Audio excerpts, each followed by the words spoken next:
എന്റെ എല്ലാ കാര്യങ്ങളും അറിയുന്ന, എന്നെ ഏറ്റവും നന്നായി മനസ്സിലാക്കുന്ന, ഒരുപാട് ഇഷ്ടമുള്ള, എന്നെ എല്ലാ തരത്തിലും സപ്പോർട്ട് ചെയ്യാൻ കഴിവുള്ള ഒരാള് എന്റെ കൂടെ മരണം വരെ ഉണ്ടെങ്കിലോ ഉറപ്പല്ലേ ആ ലൈഫ് വേറെ ലെവലായിരിക്കുന്നത്.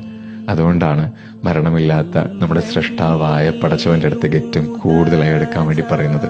കാരണം ഒരു ശില്പിക്ക് മാത്രമേ താനുണ്ടാക്കിയ ശില്പത്തെ ഏറ്റവും നന്നായി അറിയുള്ളൂ.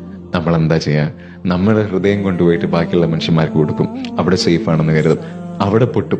നമ്മൾ വീണ്ടും ആ ഹൃദയം എടുത്ത് വേറെ ആളിന് കൊടുക്കും. അയാൾ എന്റെ ഹൃദയം നോക്കിക്കോളുമെന്ന്.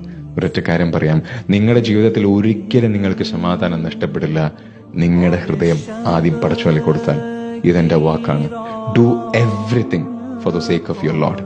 ഉറപ്പാണ് ജീവിതം ഏറ്റവും മനോഹരമായി ജീവിക്കുന്നവരുടെ കൂട്ടത്തില് നിങ്ങൾ ഉൾപ്പെടും.